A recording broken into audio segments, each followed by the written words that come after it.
Oke. Teman-teman, ini seperti biasanya kalau kita dapat soal kita analisa dulu. Kita mulai dari adanya Eko BV. Eko BV itu cost dikurangin dengan book value-nya.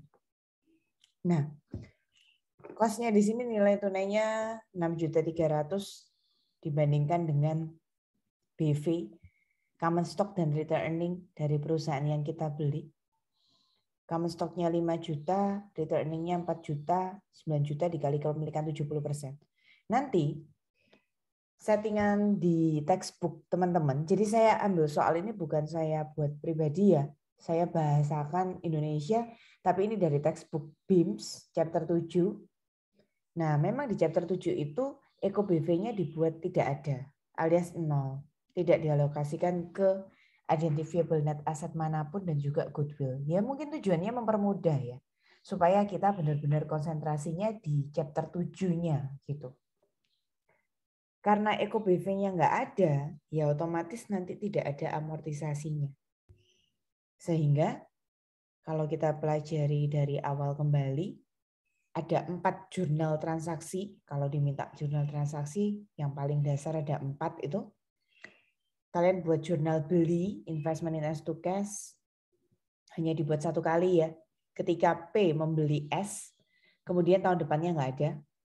Dividen, cash to investment, net income, investment to income. Nah ini loh, amortisasi eksesnya nggak ada. Kenapa amortisasi eksesnya nggak ada? Karena tidak ada Eko BV tadi itu. Yang teman-teman perlu perhatikan lagi kembali di sini. Kata kunci masuk di chapter 7-nya. Mana sih kata kunci yang menunjukkan ini masuk ke chapter 7-nya? Kalian menemukankah kata-kata apa? Jadi soal yang tadi kita baca 2 kalimat awal itu dasar ya teman-teman. Itu memang setiap soal konsolidasi pasti diawali dengan kata-kata seperti itu. Itu dasarnya, kalian temukan di chapter 4-nya. Nah, ketika masuk chapter 5 yang lalu, waktu belajar inventory, kita harus menemukan suatu kata kunci, entah P yang menjual atau S yang menjual inventory, barang dagangan. Di chapter 6 yang lalu yang sudah kita pelajari, kita temukan gimana ada chapter 6-nya. Harus ada P menjual atau S yang menjual tanah, bangunan, kendaraan, peralatan, property plant equipment. Nah, mana kata kuncinya chapter 7 di sini? S membeli sebagian obligasi P. Dari yang saya beri garis warna merah itu ya. S membeli sebagian obligasi P, atau kalau ditanya siapa yang jual berarti adalah kita perlu memutuskan siapa yang jual untuk memutuskan transaksinya downstream atau upstream ya. Yang jualan obligasi berarti P. Parents. Kalau di sini S yang beli obligasi berarti P yang menjual obligasi. Kalau P yang menjual obligasi dengan kata lain apa? Downstream atau upstream? Downstream. Downstream. Itu kalian harus pegang dulu kata kuncinya. Nah, jika dalam sebuah paragraf yang teman-teman baca ada yang dijual inventorinya, ada yang dijual property plant equipment-nya, dan ada yang dijual obligasinya, berarti teman-teman kata kuncinya tadi sudah ditemukan, berarti aman ya, karena nggak yang dijual itu nggak ada barang dagangannya, kemudian nggak ada PPE-nya, berarti kita bicara tentang obligasi saja. Nah, berarti ini kombinasi dari chapter 4 yang tadi sudah dibuat 4 jurnal transaksinya, tambah chapter 7. Untuk chapter 7 yang teman-teman perlu ketahui adalah kita harus menentukan dulu dari pembeli, dari sudut pandang pembeli. Jadi kalau tadi downstream, yang menjual obligasi adalah P, berarti yang membeli obligasi adalah S. Nah, dari sudut pandang pembeli itu, kita harus menemukan obligasi yang dibeli ini pada kondisi gain atau pada kondisi loss. Itu teman-teman harus temukan terlebih dahulu. Karena jurnal transaksinya chapter 7 ada 2. Jurnalnya itu hanya mencatat gain atau loss dan amortisasinya tersebut. Jadi kalian harus memutuskan dulu ada gain atau loss. Cara menghitung gain or loss itu selalu dari sisi pembeli ya teman-teman. Selalu dari sisi pembeli. Jadi kalau tadi P yang menjual, berarti S yang membeli. Nah, teman-teman, temukan dari paragraf yang tadi sudah dibaca itu, S itu beli berapa dari berapa total obligasinya P. Yang pasti tidak semua. Jadi, chapter 7 ada jual beli obligasi antara induk dan anak, itu kalian harus menemukan sebagian yang dibeli dari total semuanya. Yang tadi kalimat kalian temukan ada garis merahnya itu sudah jadi kata kunci benar-benar ya. S beli berapa obligasinya P? 1 juta. 1 juta, Bu. Nah, 1 juta. Itu pasti nggak mungkin punyanya P dibeli semua, diborong S semua, nggak mungkin. Jadi kalian harus menemukan obligasinya P total berapa. Obligasinya P total? 10 juta. P memiliki obligasi 10 juta. Dan S membeli sebagian dari 10 juta tersebut, yaitu 1 juta. Itu yang teman-teman harus temukan. Jadi S membeli 1 dari 10 juta. Alias 1/10 itu setara dengan 10%. Nah, kalikan dengan obligasinya P. Terus ngomong-ngomong tentang obligasi, ingat-ingat lagi waktu intermediate, obligasi itu bisa diterbitkan pada 3 kondisi. Pas dengan nilai yang terteranya, dijual lebih mahal yang disebut dengan premium, atau dijual lebih rendah yang disebut dengan diskon. Kalian temukan?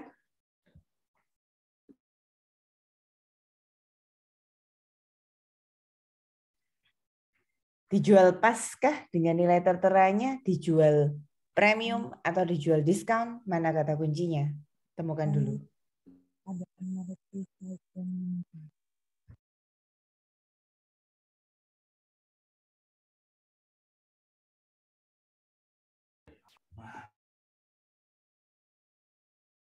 Sudah ketemu? Premium. Sudah ketemu? Mana kata kuncinya? Unamortized premium. Ya, bonds memiliki unamortized premium. Artinya apa kalau premium itu? Dijual lebih Dari nilai parnya.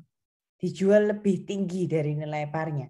Jadi kalau parnya di sini 10 juta, dijual lebih tinggi 100.000 jadi 10 juta 100. Makanya di sini jadi 10 juta 100. Kalau dijual pas ya dijual 10 juta. Kalau dijual lebih rendah yang disebut dengan diskon ya berarti dijual di bawah 10 juta. Begitu. 10% dari 10 juta 100 berarti 1 juta 10. Bandingkan dari sudut pandang S. S itu beli dengan harga beli berapa? Di sini S-nya beli dengan harga beli 950. Bayangkan ya, kalian jadi pembeli, ada sebuah aset yang dibeli 1 juta 10, pengorbanannya hanya 950. Maka itu disebut dengan keuntungan atau gain 60.000. Gain yang kalian temukan dari sudut pandang pembeli itu harus dibuat jurnal transaksinya. Jadi jurnal transaksi chapter 7 itu hanya ada 2. Mencatat gain atau loss yang terjadi dari sudut pandang pembeli dan amortisasinya. Diingat-ingat, jurnalnya gain hanya 1 kali, jadi nggak bisa diakui berkali-kali. Untuk satu obligasi itu hanya 1 kali muncul investment to income. Kalau teman-teman suatu saat menemukan soal yang rugi, di mana aset yang dibeli itu harus harga belinya tinggi gitu ya daripada aset yang dibeli tersebut sehingga pembelinya rugi. Nah, kalau rugi ini harus ada inisiatif sendiri dibalik aja. Jadi debitnya income, kemudian kreditnya investment. Ingat, gain ataupun loss yang terjadi di chapter 7 itu hanya diakui 1 kali, besok-besoknya nggak ada. Mirip seperti yang di chapter 6. Waktu kalian belajar PPE juga demikian. Nah, amortisasi gain-nya itu tinggal dibalik. Kalau tadi investment to income, amortisasinya income to investment. Kalau tadi misalnya loss ya, income to investment, ya berarti amortisasi loss to investment to income. Amortisasi di kita belajar advance accounting ini selalu menggunakan garis lurus. Kita lihat jatuh tempo obligasinya. Obligasi ini jatuh temponya 5 tahun. Jadi kita bagi lurus rata aja 60.000 bagi 5 tahun.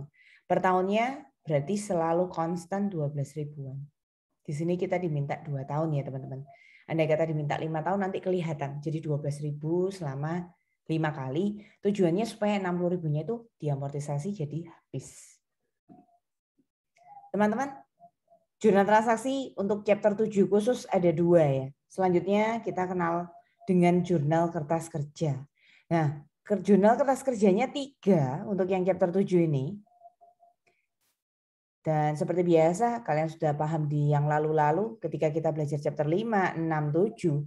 Kalau ada chapter 5 atau 6-nya atau 7-nya, kerjakan dulu jurnal transaksinya baru ngurusin yang chapter 4 ya.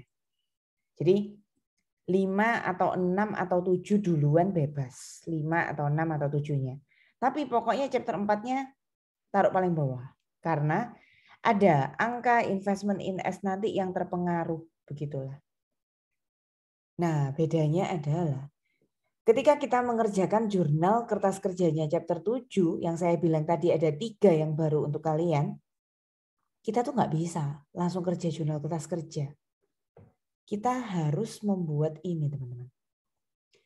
Analisa dari sudut pandang pembukuannya P, yaitu penjual obligasi kalau downstream, dan kita harus menghitung beberapa akun ini dari analisa sudut pandang pembeli, kalau downstream pembelinya adalah S. Nah, ini itu harus teman-teman benar-benar buat dulu. Kalau kalian tanya, istilah-istilah ini apa sih? Di penjual, kalau menjual obligasi, itu akan ada istilah bonds payable, bahasa Inggris dari obligasi ya, hutang obligasi. Kemudian sisi penjual itu karena punya utang harus bayar bunga, yang disebut dengan interest expense. Nah, kita harus tahu tuh saldonya kalau diminta jurnal kertas kerja 2 tahun, ya kita harus tahu tahun pertama dan tahun kedua saldo akun-akun tersebut. Pembeli yang membeli obligasi itu mencatat obligasi itu sebagai investasi. Kita sebut di sini investment in bonds. Nah, pembelinya terima bunga yang disebut dengan interest income. Kita harus tahu itu 2 akun ini tahun pertama keduanya berapa untuk membuat jurnal kertas kerja. Nah, asal-usulnya dari mana? Saya taruh ini di sebelah kanan atas ya, nanti di Excel-nya. Teman-teman, ini dari intermediate. Sekarang kan levelnya accounting kalian advance. Ini berarti sudah di intermediate yang lalu. Yang sudut pandang penjual, itu teman-teman temukan di intermediate chapter 14-nya Kieso. Judulnya non-current liability dulu. Kalau yang sudut pandang pembeli, teman-teman temukan di intermediate accounting chapter 17, judulnya investment. Sekilas ya, intermezzo ya. Mengingat intermediate yang lalu. Ini loh yang dilakukan oleh penjual obligasi. Saat menerbitkan atau menjual obligasi harus buat cash to bonds payable. Saat membayar bunga ada interest expense to cash. Tapi kalau ada diskonnya, premiumnya harus tambah amortisasi. Kalau amortisasi premium, bondsnya di debit. Ingatkah kalian dulu chapter 14 Kieso yang lalu, kalau amortisasinya diskon, ya bonds payable-nya harus dikredit. Terus kalau bondsnya seperti soal kita, bunganya dibayar 2 kali dalam 1 tahun alias semesteran atau semi-annually, 1 Januari dan 1 Juli. Habis penerbitan 1 Januari, 1 Julinya bayar bunga, jangan langsung 1 Januari lagi. Melewati dulu tutup buku tahun tersebut 31 Desember. Sehingga apa bedanya? Kalau Juli kita langsung bayar bunga cash keluar, kredit. Tapi kalau 31 Desember kita mengenal istilah accrued interest dulu. Bunganya itu masih jadi utang dulu, interest payable. Besok 1 Januarinya baru interest payable to cash. Nah ini serba-serbi dulu di intermediate. Dari sana kalian bisa ngambil kesimpulan, oh penjual itu mencatat 2 akun yang berhubungan khusus dengan bonds-nya, dengan obligasinya. Ada beban interest expense sama hutang bonds payable. Kalau dibalik dari sisi pembeli, dia keluar uang untuk pembelian itu investment to cash. Dulu kalau nggak ada investment in bonds di chapter 17-nya Kieso itu bisa juga disebut debt investment, sama saja. Di advance ini textbooknya BIMS itu mau nyebut debt investment itu investment in bonds. Kalau yang penjual punya utang bayar bunga, kalau yang pembeli justru dia minjemin uang, jadi dia terima bunga. Jurnal terima bunganya cash to interest income. Itu kalau aman, nggak ada diskon, nggak ada premium. Tapi kalau ada diskon, misalnya di sini diskon, investmentnya harus di debit. Kalau premium berarti investmentnya di kredit. Itu amortisasi. Kemudian melewati 31 Desember, baru 1 Januari tahun depannya. Nah, waktu 31 Desember tutup buku itu, kalau Juli kita terima cash langsung, debit, cash masuk. Kalau 31 Desember, belum terima uang cash. Nanti 1 Januari tahun depannya baru terima uang cash. Sehingga 31 Desember disebut dengan accrued alias piutang dulu, interest receivable. Besoknya 1 Januari baru cash to interest receivable. Nah, dari situ kita ngambil kesimpulan, oh berarti sudut pandang pembeli itu ada 2 akun terkait dengan investasi obligasi. Ada investment sama pendapatan bunga, interest income. Jadi sebenarnya ini tuh asal usulnya itu dari intermediate. Coba kita isi rumusnya bersama-sama ya. Urut ya. Jadi dari penjual, kalian temukan dulu tadi dari soal penjual itu par value utuhnya berapa, terus kemudian dibeli sebagian oleh S berapa. Jadi ini cara lain. Kalau mau pakai cara yang memahami intermediate, teman-teman harus ingat jurnalnya. Dari jurnal-jurnal itu baru dicari. Akun-akunnya punya saldo akhir berapa setiap akhir tahun. Nah, kalau pakai yang cara ini, kalian nggak usah buat jurnal. Teman-teman hanya perlu mengingat rumus-rumus saja. Kita mulai dari tadi pertanyaan saya dulu itu. P-nya punya berapa obligasi, kemudian dibeli S berapa? Coba. Yang tadi waktu buat ngitung gain, itu sama ya? Dengan yang ada di sini, caranya sama. Gimana itu?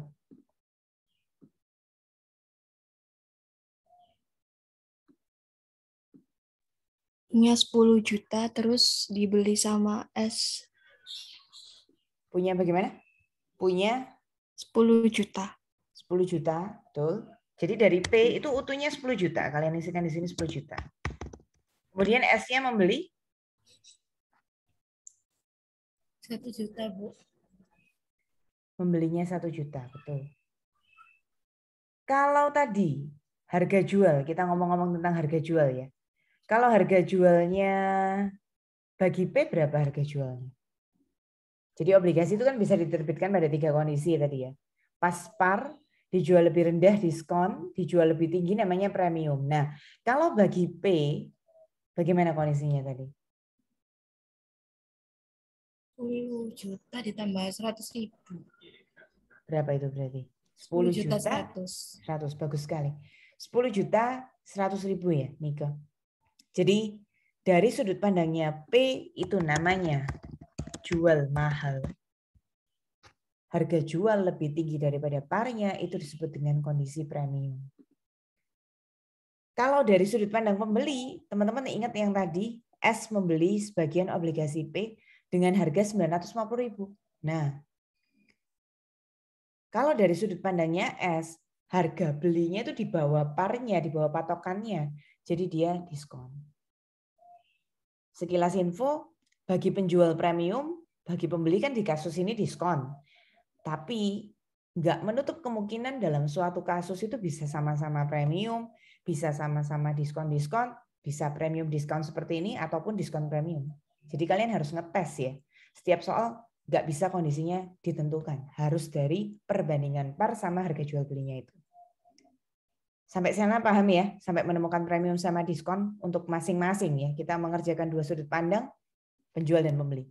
Kita itu P ya teman-teman. Kita itu pembukuannya P, kita tuh induknya. Tapi kita tetap harus tahu P-book sama S-book. Kita lanjut P dulu. Ada rumus bunga di sini. Jadi bunganya hutang obligasi itu caranya adalah persentase bunga kalikan pokok par kalikan periode. Temukan persentase bunga. Ayo dari soal ini. Mana persentase bunga? Informasi persentase bunga itu biasanya melekat sama informasi obligasi. Jadi obligasi itu nilai pokoknya berapa, bunganya berapa, jatuh temponya berapa tahun itu biasanya melekat dalam satu informasi. Nah, itu ciri-cirinya ya. Jadi kalian punya utang berapa, pokoknya berapa, jatuh temponya dan berapa bunganya itu berapa. Di sini yang mana sih? 10%. 10%. Nah, saya mau kasih kalian suatu Tips ya. Biasanya ketika mengerjakan ujian, tes, kalian itu kayak ada persentase di soal tuh kecampur-campur gitu loh pemahamannya. Nah, tolong dipahami ya. Yang 70% itu bukan persentase bunga. 70% itu adalah P mengakuisisi anaknya yang di atas 50% itu loh. Sehingga terjadinya konsolidasi. Terus kemudian yang 10% kalian sebutkan tadi betul sekali. Itu adalah persentase bunga. Info dari soal, ciri-cirinya biasa melekat dengan pokoknya hutang, jatuh temponya hutang, itu adalah bunga utang. Nah, jangan kecampur lagi sama satu persentase yang tadi kita temukan. Buat menghitung gain atau loss tadi kan saya minta, pembeli itu nggak mungkin beli semua. Pembeli itu beli sebagian. Nah, itu adalah sebagian obligasi yang dibeli. Jangan kecampur-campur ya. Ada info-info persentase, tapi sekali lagi persentase bunga itu yang ini. Lihat kursor saya yang ini, 10%. Oke, bagus. Kemudian bagi P, parnya 10 juta. Periodenya kenapa 6/12 alias 6 bulan? Karena bayar bunganya setahun 2 kali, 1 Juli sama 1 Januari. Jadi di sini teman-teman 6/12-nya dari sana. Andai kata setahun sekali, ya udah 12/12 alias tidak dibagi 2. Kalau ngomong-ngomong setiap kali bayar bunga, setahun kan 2 kali. Sekali bayar bunga 500, tapi setahun 2 kali jadi 1 juta. Jadi bunganya 1 juta dalam 1 tahun. Kemudian bagi penjual P tadi, obligasinya ini adalah premium. Premium itu kita pertamanya jual mahal. Nah, tujuan proses amortisasi itu harus kembali ke par. Sehingga kalau premium amortisasinya pasti menurun. Kalau diskon kita jualnya murah. Supaya kembali ke par harus ditambah terus. Makanya kalau diskon amortisasi selalu nambah. Karena ini premium, berarti dikurangi amortisasi. Cara ngitung amortisasi. Premiumnya 100.000 dibagi jatuh temponya bondsnya tadi 5 tahun. Kenapa saya kalikan 2 di sini? Karena 1 tahun ada 2 kali pembayaran bunga, berarti sekaligus ada 2 kali amortisasi. 100.000 bagi 10 ketemunya 10.000. Itu setiap kali bayar bunga. Nah, karena 1 tahun 2 kali bayar bunga, jadi 2 kali 10.000. Amortisasinya 20.000. Sekali lagi, bunganya 1 juta, amortisasinya minus 20.000. Kenapa minus? Karena premium. Itu teman-teman tanpa membuat jurnal, kalian langsung bisa menemukan interest expense. Kabar baiknya, interest expense itu selalu sama sepanjang 5 tahun tersebut. Oke, sampai interest expense ada pertanyaan enggak? Kalau yang suka pendekatan intermediate, teman-teman silakan buat jurnal. Nah, ini dijumlah. Dalam 1 tahun ada 492 kali kan 980 juga hasilnya. Itu kalau suka pakai pendekatan konsep ya. Kalau mau pakai cepat pakai rumus ini. Ada pertanyaan enggak? Untuk menemukan interest expense? Belum ada pertanyaan? Lanjut lagi kalau begitu. Bagaimana kalau berikutnya menemukan bonds payable? Harga jualnya tadi 10.100.000. Tinggal teman-teman karena ini premium, maka kurangkan dengan amortisasi premium 20.000. 10.100.000 kurangi 20.000. Tahun depannya tinggal 10.080.000 kurangi 20.000. Terus 20.000 dikurangi selama 5 kali. Karena tujuan proses amortisasi supaya bonds payable-nya kembali ke nilai par 10 juta. Kalau kalian tunggu sampai 5 tahun kan itu berkurang jadi 10 juta. Nah, kalau mau pakai cara intermediate, cara konsep, bonds payable-nya muncul 10.100.000, perlahan-lahan dikurangi debit 10, dikurangi debit 10, jadi 10.080.000. Nanti tahun depannya dikurangi 20 lagi, jadi 10.060.000 dan seterusnya. Ya kalian pilihlah mana cara yang menurut kalian lebih mudah untuk kalian masing-masing. Dari sudut pandang pembeli, praktekkan rumus yang tadi. Bunganya masih ingat tadi berapa persen? Kita mau nyari interest income. Rumusnya pertama di sini bunga. Nah, bunganya itu dihitung dengan persentase bunga kali pokok kali periode. Sama ya. Jadi kalau kita ngomongin obligasi, kalau bagi P tadi bunganya berapa ya bagi S berapa, sama. Karena obligasinya ya sama. Yang dibeli jual ya obligasi tersebut gitu. Berapa persen bunga tadi? Ngambil info di soal tadi loh. 10. 10%. Oke. Kalikan dengan parnya bagi pembeli. Bagi pembeli S, dia nggak beli semua, dia beli 1 juta saja. Kenapa dikali nomor 12? Karena bayar bunganya setahun 2 kali. Kalau bayar bunganya setahun 1 kali atau annually, nggak usah dikali nomor 12. Setiap kali bayar bunga 50.000, 1 tahun 2 kali bayar bunga, jadi 2 kali 50, 100.000. Bunganya sudah ketemu, 100.000. Kita lanjut mau cari amortisasi. Amortisasinya diskon, jadi nanti operatornya plus amortisasi diskon. Diskonnya 50.000, kita bagi dengan jatuh temponya 5 tahun. Kenapa harus kali 2? Karena semi annually. Misalnya annually, ya nggak usah langsung dibagi 5 gitu aja. 1 tahun 2 kali amortisasi, 2 kali 5.000 jadi 10.000 ya. Amortisasi diskonnya 10. Ketemu sudah. Tanpa membuat jurnal, interest income selalu sama sepanjang tahun 110.000. Saya tunjukkan kilat kalau pakai pendekatan intermediate chapter 17 GSO yang lalu, interest income-nya benar 2 kali setahun, 55 kali 2 berarti 110. Oke. Mencari investment in bonds itu dari harga belinya 950.000. Amortisasinya diskon itu selalu ngeplus, nambah. Diskonnya tadi amortisasinya 10.000. Jadi di sini 960. Tahun depannya 960 tersebut ditambah lagi 10.000. Begitulah terus 5 kali sampai nanti pada akhirnya kembali ke nilai 1 juta. Karena tujuannya proses amortisasi supaya obligasi itu kembali ke nilai parnya. Kalau pakai cara konsep intermediate, pertama kali 950, di debit 5, di debit 5 jadi 960, nanti tahun depannya di debit 5, di debit 5 lagi jadi 970 dan seterusnya. Ini kalau pakai cara rumus, kalian langsung tanpa membuat jurnal langsung bisa menemukan saldo-saldo akun yang dibutuhkan saja. Ini dari sudut pandang penjual dan pembeli. Jadi kenapa sih kok harus susah-susah ditemukan yang warna merah-merah ini? Karena kertas kerjanya chapter 7 itu langsung mencatat itu, teman-teman. Kertas kerjanya chapter 7 ada 3. Yang pertama, eliminasi bonds payable dan investment in bonds. Nah, kalian langsung membutuhkan saldo yang tadi, bonds payable-nya 10.080. Kita kerja tahun pertama dulu ya, tahun 2012 ya di sini ya. Bonds payable-nya 10.080 dan investment in bonds-nya 960 itu yang akan kita eliminasi. Namanya saja eliminasi, eliminasi itu tujuannya menghilangkan. Sehingga bonds payable itu hutang, kredit normalnya kita hilangkan di debit. Investment itu adalah sebuah aset, kita hilangkan dihapus di sebaliknya, di kredit.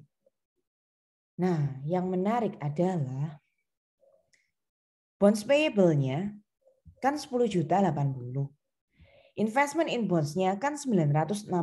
Teman-teman perhatikan. Investment in bonds-nya itu langsung masuk jurnal 960-nya. Tapi kalau yang 10.080.000-nya harus dikali dengan sebagian persentase yang dibeli tadi. Kebetulan 10% ini sama kayak 10% bunganya obligasi. Tapi ingat 10% ini bukan bunga. Ini adalah sebagian S yang beli 1 dari 10 juta tadi tuh. 10% itulah. Nah, kalikan dengan 10.080 biar ketemu 1008. Yang investment nggak usah. Yang bonds payable kalian kali.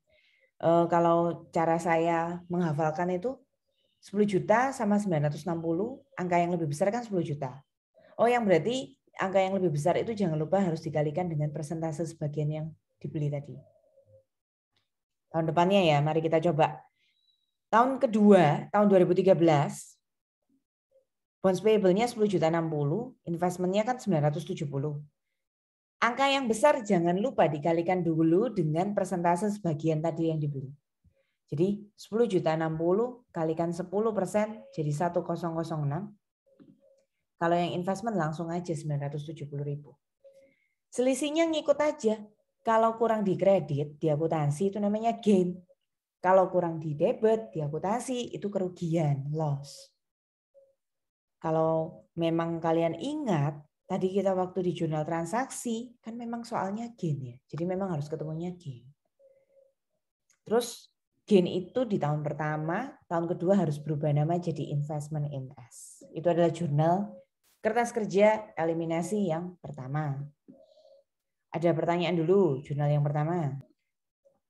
Kalau yang jurnal kertas kerja berikutnya adalah eliminasi interest expense dan interest income. Interest expense itu beban, normalnya debit dihapus di kredit. Kalau yang interest income itu pendapatan, kredit. Nah, kita mau hapus, kita mau eliminasi, makanya jadi di debit. Sekali lagi, angka ini penting sekali ya. Makanya kalau mau buat kertas kerja chapter 7, itu harus ngitung dulu akun-akun ini. Karena akun inilah yang mengisi jurnal kertas kerjanya chapter 7. Kita mulai dari tahun pertama dulu, di sini tahun 2012. Interest expense 980, interest income 110, itulah yang akan kita eliminasi. Ingat tips dari saya tadi, angka yang lebih besar 980 sama 110, yang lebih besar kan 980. Jangan lupa dikalikan dengan sebagian persentase obligasi yang dibeli tadi. 1 dari 10 juta alias 1/10 alias 10%. Jadi 980 ribunya silakan dikali dengan 10%. Yang 110 biarin langsung. Kabar baiknya, interest expense sama income sepanjang tahun kan sama. Jadi jurnalnya sepanjang tahun tuh angkanya sama. Jangan lupa, ketika kalian menemukan suatu selisih, kalau selisihnya di debit loss, selisihnya di debit gain, itu tahun pertama. Kasih nama gain loss. Tahun kedua harus berubah nama jadi investment in S ya. Ada pertanyaan enggak sampai jurnal kertas kerja yang kedua? Yang saya kasih warna blok kuning itu ada menariknya teman-teman. Gainnya ya, tahun pertama kita tambah ya, 48 tambah 12 itu kan 60.000. Nah itu secara menarik ya, bisa sama dengan gain yang tadi kalian temukan tahun pertama ya memang 60.000 itu. Di jurnal transaksi tadi loh. Masih ingat enggak? Terus tahun kedua, 36 tambah 12, kan ketemunya 48.000 kan? Kok bisa? Ya 60 habis diamortisasi sekali 12 kan berarti tahun keduanya 48. Nah itu kalau kalian teliti bisa tuh menemukan ya semacam kayak buat ngecek jawaban di tengah-tengah pekerjaan kalian gitu ya. Jurnal kertas kerja yang ketiga itu saya kasih tulisan opsional ya teman-teman. Karena belum tentu ada setiap kejadian. Kalau yang pertama dan kedua pasti ada, kalau yang ketiga itu opsional. Nah, kenapa kok bisa muncul yang opsional ini? Hanya jika teman-teman ada suatu case yang membayar bunganya itu ada tanggal 1 Januarinya. Kenapa demikian? Ingatlah konsep intermediate.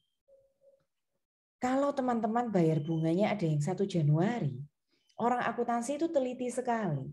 Sebelum dia lewat ganti tahun 1 Januari tahun depannya, 31 Desember pasti akan melakukan closing tutup buku dulu. Nah, di sana akan mengakui accrued interest dulu. Kalau yang bayar bunga ya namanya interest payable, yang bakal terima bunga ya namanya interest receivable. Nah, dari sanalah muncul konsep reciprocal interest antara induk sama anak. Tapi kalau soal-soalnya misal bayar bunganya 1 Juli sama 31 Desember langsung cash, ya nggak akan menimbulkan accrued ini.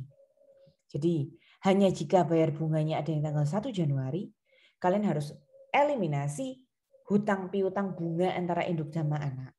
Interest payable hutang dieliminasi di debit, interest receivable piutang dieliminasi di kredit. Nominalnya ini gampang, tinggal lihat sisi pembeli bunganya 50.000. Bunganya jangan pakai yang 1 tahun. Kan dia bayarnya setahun 2 kali tuh. Pakai yang 50 ribuan. Nah, angkanya dari sana. Ini adalah 3 jurnal yang baru untuk chapter 7. 3 jurnal yang baru untuk chapter 7 dikerjakan, baru kemudian lanjut yang chapter 4-nya. Chapter 4 seperti yang tadi Aina sama teman-teman bilang itu betul ya. Tadi kalian mention chat sama saya tuh bilang ada 5 jurnal dasarnya, betul. Nah, jurnalnya apa saja? Yang pertama, kalian harus buat ini dulu. Temukan income from S. Terus selisihnya investment in S itu dieliminasi. Kebetulan soal ini nggak ada dividennya. Kalau ada dividennya, ya persentase P memiliki S kali jumlah dividen tiap tahunnya. Jurnal yang berikutnya adalah NCI share. Ingat kan ini rumusnya NCI share. Kalau kita memiliki S mayoritas 70%, maka minoritas pihak lain yang memiliki S 30%. Kali net income. Nah, soal ini mudah sekali teman-teman. Kan tadi nggak ada Eco BV, jadi nggak ada Evo BV juga. Jadi kalian nggak usah membuat tabel unamortized excess. Terus jurnal yang ketiga, return earning common stock dieliminasi. Caranya masih sama seperti yang lalu, common stock-nya selalu sama sepanjang tahun. Kalau return earning tahun depannya, tahun kedua, berarti cari dulu dari return earning awal tahun lalu, tambah net income tahun lalu, kurangi dividen tahun lalu ya. Unamortized excess seperti yang tadi saya bilang nggak ada, karena nggak ada Evo BV. Nah, investment in S itu kan ngambil dari saldo awal. Jangan lupa, jika ada jurnal chapter 5, 6, 7 yang ada hubungannya sama investment in S, kebetulan tahun pertama ini nggak ada investment in S, jadi aman. Sehingga 6.300.000 langsung di sini, 6.300.000. Tapi untuk tahun kedua perhatikan ya. 6502. Nah, terus kalian cari tuh yang ada investment in S-nya. Di jurnal kertas kerjanya chapter 7 kan ada. Nah, itu memberikan efek. Investment in S ditemukan 2 di kredit. Investment in S itu aset. Jadi kalau di kredit itu berkurang. Sehingga minus 36 minus 12. 6502 minus 36 minus 12. Seperti itu teman-teman. Makanya kenapa jurnal kertas kerjanya chapter 5, 6, 7 dikerjakan duluan. Baru yang chapter 4. NCI teman-teman biasanya tinggal membalancekan begitu ya.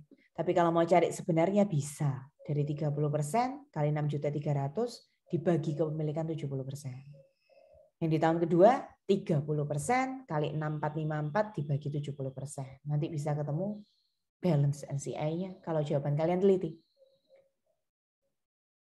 Kenapa jurnal yang keempat alokasi sama jurnal kelima amortisasi nggak ada? Karena Evo BV-nya 0.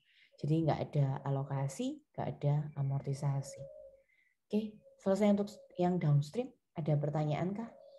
Berarti perbedaannya kalau upstream, kalian harus menemukan suatu kata kunci S yang menjual obligasi atau dibalik P yang membeli obligasi dari S. Teman-teman bisa temukan itu dari yang saya beri garis merah itu. Oh, harus tahu. Oh, berarti soal ini upstream.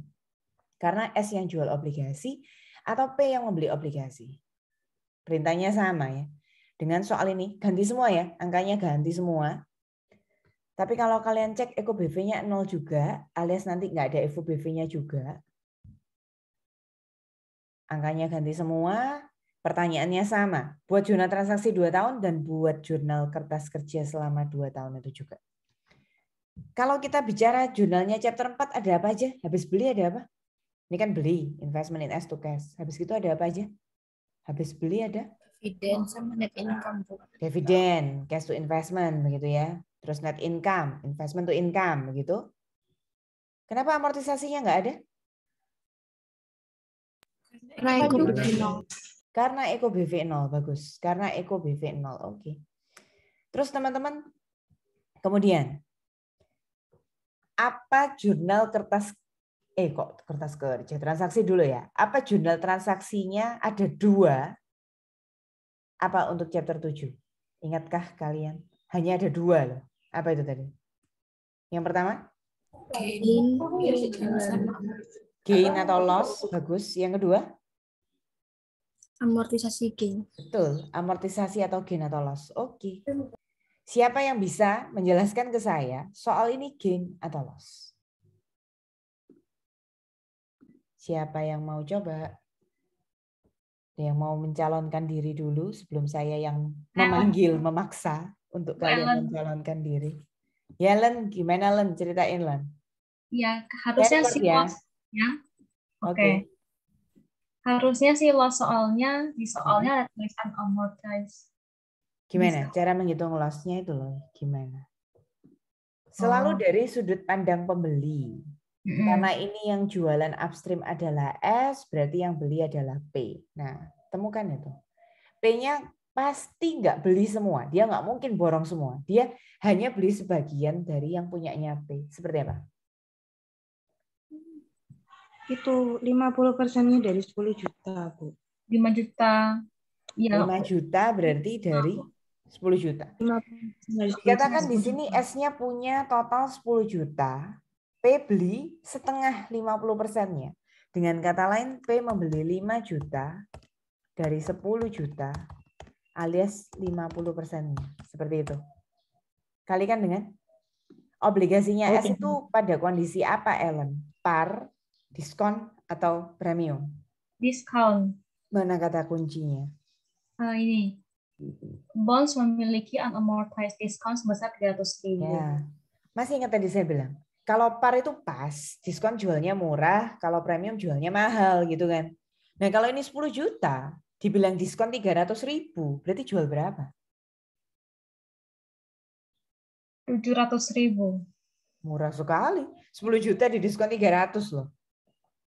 Salah Bu, salah. 9.700.000, salah. Jadi, nah ini menjawab pertanyaannya Mei tadi juga, Mei. 10 juta, kalau ada diskon, dikurangi 300.000 sehingga harga jualnya jadi 9.700.000. Begitu ya. Saya hitungkan 50% kali 9.700.000. Nah, ketemulah suatu aset itu 4.850. 4.850 itu anggaplah sebuah aset yang akan dibeli dari sudut pandang pembeli. Akhirnya pembelinya, karena tadi upstream yang jualan berarti S yang beli P, nah akhirnya pembelinya beli dengan harga beli berapa? 150. Mana-mana kata-katanya? Ini P membeli 50% obligasi S melalui broker pada harga 5.100.000. Betul sekali. Nah, ini untung atau rugi, Nika? Kalau ada benda 4,850, kita tuh sebagai pembeli, kita bayar 5.150. Berarti rugi. Rugi berapa berarti? Ruginya 4.850 dikurangi 5.150. Ya, 300.000 ya? Ya. Saya tunjukkan yang downstream, perhatikan. Gain itu investment to income. Berarti apa nih kalau loss? Loss berarti jumlahnya tinggal dibalik, Bu. Betul, jadi apa? Income to investment. Income to from investment. S. Yeah. Teman-teman ingat-ingat ya. Apa perbedaan downstream sama upstream? Kalau downstream itu boleh utuh 300.000-nya. Tapi ketika kalian belajar chapter 5 inventory, chapter 6 PPE dan chapter 7 sekarang bonds, kalau upstream harus diapakan? Angkanya di jurnal transaksi itu harus dikali dengan Kepemilikan, Bu. kepemilikan. Nah, saya bilang ya, di soal itu banyak persen, tapi jangan kebingungan, jangan kejebak gitu loh, pakai persentase yang mana. Pakailah persentase dasar awalnya yang P, mayoritas membeli sahamnya S 90%. Nah, itulah untuk mengalihkan yang dimaksud dengan kepemilikan itu yaitu. Sehingga kalau di downstream utuh 300.000 di jurnal transaksi, kalau di upstream jangan lupa dikali persentase kepemilikan. Gain atau loss hanya diakui 1 kali saja. Jadi hanya ada di tahun pertama. Terus teman-teman tadi kalau mau pakai utuh 300.000 dibagi jatuh tempo obligasi 5 tahun kan ketemunya 60. 60-nya yang dikalikan 90% boleh. Atau ini langsung 270 dibagi 5 tahun juga boleh ya. Kalau yang amortisasinya, jurnalnya tinggal membalik jurnal yang tadi. Income to investment katanya Nike, jadi ya investment to income. Terus nominalnya selalu sama sepanjang 5 tahun. Selesai, ini jurnal transaksi upstream. Yang disiapkan selanjutnya itu tentang pembukuan penjual sama pembeli ya. Upstream, kebalik ini. Jadi S-nya yang penjual, P-nya yang pembeli. Dari sisi penjual itu punya hutang, obligasi, bonds payable, dan beban bunga interest expense. Kalau dari sisi pembeli dia berinvestment, dia berinvestasi, dan dia punya dapat bunga interest income. Saya mulai dari penjualnya dulu. Teman-teman bersama-sama tolong isikan penjual itu parnya berapa, terus pembeli itu hanya beli sebagian berapa. Silakan ditemukan lagi. Yang masih bingung, ayo ini diulang lagi. Jadi penjual itu punya banyak, pembeli itu hanya beli sebagiannya. Nah, kalian temukan itunya dulu. Penjual punya berapa? 10 juta. Bagus. S memiliki, S itu penjual obligasi karena upstream, dia memiliki 10 juta. Nah, P, pembeli, itu pasti nggak mungkin beli semuanya. Beli berapa dari 10 juta itu? 5 juta. Beli 5 juta, 50%-nya. Saya masukkan di sini ya. Penjualnya punya 10 juta, pembelinya hanya beli 5 juta. Begitu teman-teman. Terus kita ngomong penjual. Penjualnya itu jualan 10 juta, pas 10 juta, lebih murah diskon, atau lebih tinggi premium. Mana kata-kata pendukungnya? Penjual dulu ya. Temukan kata-kata pendukungnya yang mana? Diskon, Bu. Diskon. Mana kata-kata pendukungnya? Unamortized diskon. Unamortized diskon berapa? 300.000. Ya, Lisa. Unamortized diskon 300.000. Itu kata-kata yang membantu kalian. Loh, Lis, 10 juta berarti dijual berapa, Lis, kalau dibilang diskonnya 300.000? 9.700.000. 9.700.000. Betul. Jadi di soal ini kebetulan penjualnya diskon. Saya ingetin lagi. Penjual diskon, pembeli nggak mesti premium. Bisa sama-sama diskon, premium, diskon, premium, diskon. Jadi banyak kombinasi soal. Kita cek ya. Pembeli. Dia beli sebagian tadi kan 5 juta. Harga belinya pembeli berapa, teman-teman? Harga belinya pembeli yang mana? 5.150.000. 5.150.000. Nah, dari sanalah kalian analisalah setiap case yang kalian temukan ya. Harga jual lebih, kebanyakan nol. Harga jual lebih rendah dari par diskon. Kalau ini apa? Harga beli lebih tinggi dari par berarti premium. Jadi ketika harga jual beli pas namanya par, kalau harga jual atau harga beli di bawah namanya diskon, harga jual atau harga beli di atasnya par itu namanya premium. Tapi tidak ada suatu rumus yang bilang kapan penjual diskon, pembelinya pasti premium. Nggak ada. Jadi kalian harus ngecek setiap soal. Begitu. Sekarang kita persempit lagi penjual. Nyari interest expense sama bonds payable. Nah, nyari interest expense itu butuh bunga. Apa rumus bunga? Persentase bunga kali pokok kali periode. Silakan, ayo bersama-sama. Mana persentase bunga? Banyak persen ya di soal. 10%. Tuh, 10%. 10% kalikan dengan pokoknya bagi penjual itu ini 10 juta. Ada keterangan bunga dibayar setiap 1 Januari 1 Juli. Berarti bunga setahun 2 kali. 6/12. 10% dari 10 juta kali 6/12. Sekali bayar bunga 500.000. Setahun 2 kali bayar bunga jadi 1 juta. Bunganya ketemu 1 juta. Amortisasi dapat dari mana? Diskonnya 300.000 dibagi dengan jatuh temponya dikali 2 begini. 300.000 30.000 satu kali bayar bunga, berarti 60.000 kalau setahun. Amortisasinya minus atau plus tergantung apa? Minus atau plus? Lihat apanya? Minus atau plus Premium tergantung atau apanya? diskon? Diskon berarti apa? Minus. Plus. Plus. Berarti plus 60. Satu kali teman-teman menghitung, itu sudah bisa dapat yang tahun depannya. Oke, siapa bisa melanjutkan bonds payable? Lisa tadi mungkin? Atau teman-teman yang lain? Siapa yang mau lanjutin bonds payable? Jadi interest expense selalu sama ya. Oke, Tania, gimana cara mencari bonds payable, Tan?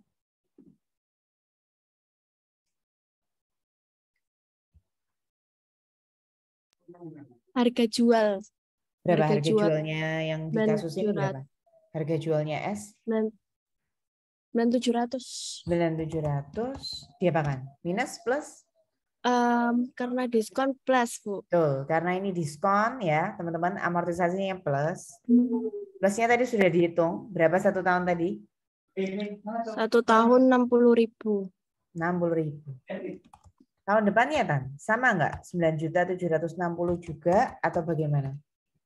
Ngelanjutin. Berarti gimana? 9.760 9.760 ditambah tambah 60. Oke, bagus. Nah, ini kondisinya teman-teman. Kalau kalian tunggu sampai 5 tahun, nah nanti bisa kembali tuh ke 10 juta. Pembeli itu harus nyari interest income sama investment in bonds. Nyari interest income itu diawali dari bunga. Silakan mencari bunga pembeli berarti. Bunganya 10%. Saya tunjukkan ya, ini yang 10% dimaksud tuh yang ini ya. 10% bunga. Kemudian kalikan pokok bagi pembeli berapa? Pokoknya 5 juta. Betul, lihat par ini ya, 5 juta. Terus periodenya setahun 2 kali. Kalikan 6 per 12. Andai kata setahun sekali, teman-teman nggak usah mengalihkan dengan 6 per 12 ya. Setiap kali bayar bunga 250. 1 tahun 2 kali. Berarti 250-nya kali 2. 500.000. Kalau amortisasi gimana cara nyarinya? Bunganya sudah ketemu nih, 500.000. Lanjutkan dengan amortisasi. Amortisasinya premium. Dikurang. Jadi dikurang nanti dibagi berapa tahun? 5. Nah, kenapa dikali 2? Soalnya itu 1 tahun bayarnya 2 kali. Ya, betul. Berarti setahun kita ngamortisasi 2 kali. Mungkin ada yang bertanya ya di antara kalian. Loh, kenapa kok ini habis dibagi 2 dikali 2 lagi? Hati-hati. Kalau kalian ingat tadi nanti kita ada ngurusin tentang reciprocal interest.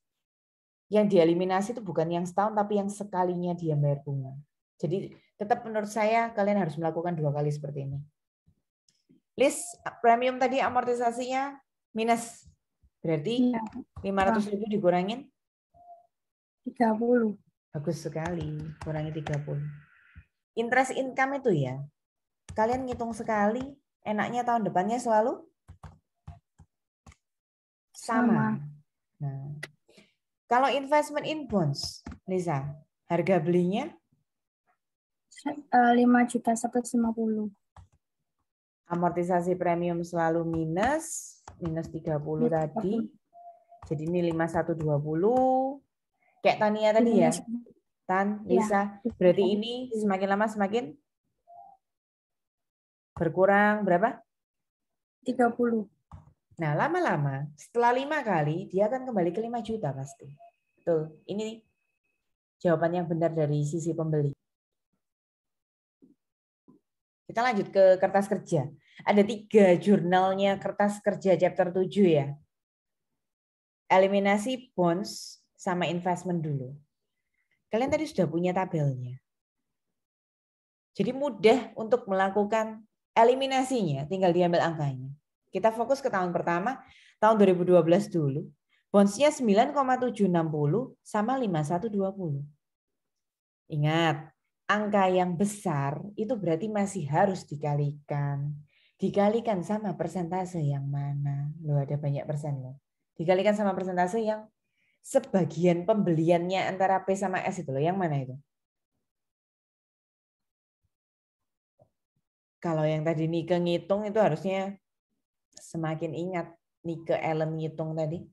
Dapat dari mana berarti persentasenya? Yang mana? 50%. 50%. Ingat-ingat hal itu ya, 50%. Siapa yang mau coba mengisikan ini? Bonds-nya dikali 50%, kalau investmentnya langsung. Jadi ini ada 9 jutaan, ini ada 5 jutaan. Angka yang lebih besar itu pokoknya harus dikali sama persentase lah. Begitu aja. Kalau angka yang kecil langsung ya. Berarti ada yang mau coba? Siapa? Silakan. Coba, Bu. Jessica. Ini duluan Jessica reaksinya. Nanti baru Mei lanjut ya. Jess, lanjut. Investment? Iya, Bu. Yang Yang berapa investment? investment itu yang kecil, berarti yang 5.120.000. Oke, terus yang bonds kan besar. 9760-nya harus dikali?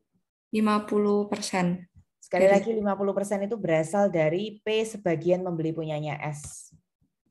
Kalau kalian sudah bisa menemukan, ini tinggal dicari selisihnya. Kalau di debit selisihnya berarti loss. Kalau di kredit selisihnya berarti gain.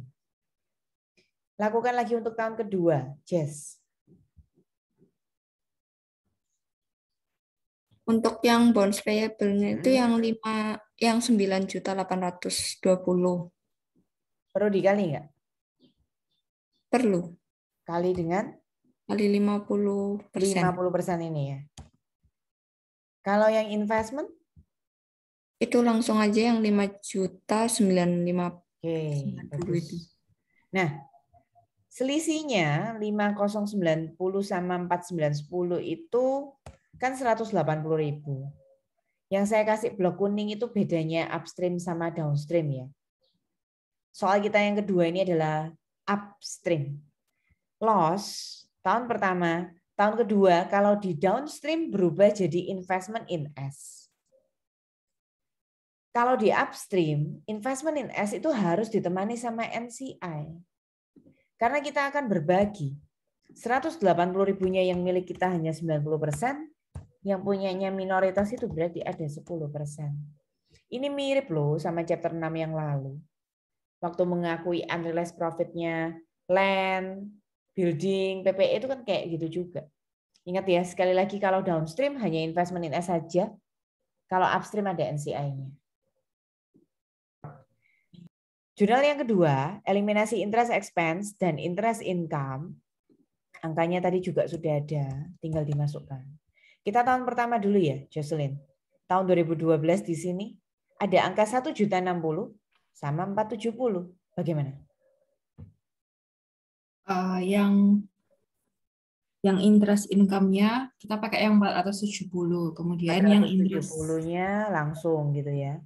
Ya, Kemudian yang kalau interest yang interest expense-nya karena angkanya lebih besar, jadi 1.060 itu dikali 50%. Nah, 50% itu apa? 50% itu persentase dia beli sahamnya berapa? Bukan saham, obligasi. Ya, obligasi. Ya, jadi kalau yang 90% itu P-nya beli sahamnya induk beli sahamnya anak berapa? Kalau yang 10% itu persentase bunga obligasi. Kalau yang 50% itu persentase sebagian obligasi yang dibeli antara induk sama anak. Yang dipakai itu yang sebagian obligasi 50% itu. Selisihkan ya. Kalau kurang di debit ya udah namanya loss. Nah, Jocelyn, nggak usah ngitung lagi. Interest income sama interest expense itu setiap tahun selalu sama. Jadi income-nya tadi berapa? 470, Bu. Expense-nya tadi setelah dikali 50% berapa? 530. Nah, ya udah. Selisihnya kan 60.000. Ya, kalau baru tahun pertama, loss ya loss di debit, gain ya gain di kredit. Tahun kedua jangan lupa, loss sama gain itu bisa berubah menjadi investment in S sama NCI. Kalau di downstream, investment in S-nya langsung masuk semuanya 60.000. Tapi karena ini upstream harus berbagi. Gimana? Yang masuk di investment in S? 60.000 dikali 90%. 90% itu adalah kepemilikan sahamnya P terhadap S. Kemudian yang masuk di minoritas NCI? 10% sisanya. 10% dari 60.000. Nah, begitulah teman-teman. Oke, Ellen dicatat, Jocelyn juga plus. Kemudian ini intermezzo ya, untuk ngecek pekerjaan kalian di tengah-tengah itu teliti atau enggak, bisa dilakukan cara ini. Investment in bonds, loss sama loss-nya kan 300.000 ya. Ternyata memang benar, utuhnya kan 300.000 ya. Utuhnya loss itu kan 300.000 tadi, tahun pertama. Terus loss-nya itu habis diamortisasi 1 kali, 300 kurangi 60 kan 240. Saya jumlahkan ini ya. Hasilnya nanti bisa kalau tepat 240 teman-teman. Kalian bisa lihat di sum-nya ya. Itu ketemunya 240. Ya itu sekilas intermezzo aja sih. Buat mengecek pekerjaan teliti atau enggak. Jurnal kertas kerja yang ketiga ini sekali lagi saya ingatkan ini opsional. Hanya ada jika ada accrued. Nah, accrued itu muncul biasanya kalau pembayaran bunganya itu melalui tutup buku baru 1 Januari tahun depannya. Di sini tanggal bayar bunganya 1 Januari dan 1 Juli. Oh, ada 1 Januarinya. Berarti ada accrued-nya. Kalau ada accrued-nya, teman-teman selalu dari sudut pandang pembeli. Karena ini adalah upstream, pembelinya adalah P, bunganya 250, itulah yang dieliminasi. Bukan bunga setahunnya, tapi bunga sekali dia terimanya waktu bakalan 1 Januarinya itu 250. Ini adalah kertas kerja chapter 7 versi upstream ya. Tadi kan chapter 7. Kemudian lanjut yang chapter 4. Nah, amati yang ada perbedaannya downstream sama upstream ya. Yang saya kasih warna kuning itulah perbedaan downstream sama upstream. Yang pertama ini berarti nggak ada masalah. Income from S, ngambil dari saldo akhir income. Kalau investment dari selisihnya seperti biasalah. Kebetulan tidak bagi dividen. Kalau misalnya ada dividen ya nanti ada kepemilikannya 90% sama nominal dividennya ya. Karena di sini kebetulan tidak bagi dividen, jadi tidak terlihat. Nah, ini nih yang agak membuat perbedaannya jadi rumit. Ya ini, seperti yang lalu, waktu kalian belajar chapter 5, 6, 7 pun juga begitu. Kalau upstream, net income di soal itu kan tahun pertama, net income 2012-nya 750.000. Saya tambahkan di sini untuk tahun kedua net income-nya 1 juta. Jangan gunakan net income bawaan soal yang tadi, yang 750 sama 1 juta itu. Kalian harus hitung dulu versi net income upstream. Nah, net income upstream itu ada rumusnya. Dikurangi loss, berarti kalau gain harus ada inisiatif sendiri ditambah gain. Ditambah amortisasi loss, berarti kalau gain minus amortisasi gain, begitu ya. Karena kebetulan case kita di sini upstream, dikurangi loss ditambah amortisasi loss. Teman-teman, walaupun ini upstream, lihat ini angkanya harus utuh. Angkanya jangan dikali kepemilikan. Jadi, kalau ditransaksi kan memang dikali kepemilikan. Kalau ngitung-ngitung di kertas kerja itu harus ingat utuh terus ya. Saya selalu bilang kertas kerja itu utuhnya. Pendekatan utuh 100%-nya. Jadi, loss-nya 300, amortisasinya 60. Sehingga net income dikurangi loss 300 ditambah amortisasi 60. Ubah dulu net income-nya jadi versi upstream. Baru teman-teman kalikan minoritas. Di sini Eko BV 0 jadi Evo BV-nya kebetulan 0. Terus tahun depannya, ingat kata-kata saya tadi kan? Di chapter 6, di chapter 7, loss sama gain penjualan PPE, penjualan obligasi, itu hanya diakui 1 kali di tahun pertama. Walaupun seolah-olah kayak muncul terus gitu ya di tahun-tahun berikutnya. Tapi itu yang dibicarakan tuh lanjutan dari tahun pertama. Jadi untuk tahun kedua hanya ada amortisasinya, nggak ada loss-nya. Jadi hanya ada amortisasinya, nggak ada minus 300-nya lagi. Perhatikan itu. Terus di jurnal yang ketiga, apakah kalian ingat? Investment in S, itu kan dari saldo awal di account. Tahun pertama, nggak ada jurnal kertas kerjanya chapter 7 yang ada investment in S-nya. Tapi di tahun kedua 10584 itu harus kalian koreksi.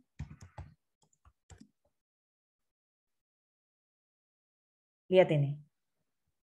Jurnal Kertas Kerja chapter 7 di tahun kedua ada yang melibatkan investment in S. Karena ini debit, investment to aset bertambah di debit ya. Jadi ditambah 162 ditambah 54. Sehingga ditambah 162 kemudian ditambah lagi 54 seperti ini. Ketemunya nanti 10.800.000. Ya, kalau kalian tepat nanti NCI-nya dihitung pakai rumus itu bisa ketemu balance. Tidak ada jurnal alokasi dan amortisasi karena kebetulan settingannya tadi tidak ada EVO BV, tidak ada EVO BV. Jadi disimpulkan, perbedaan downstream sama upstream kalau di kertas kerja, bedanya adalah tahun keduanya investment in S ditemani NCI. Perhitungan NCI share, hitung dulu net income upstream.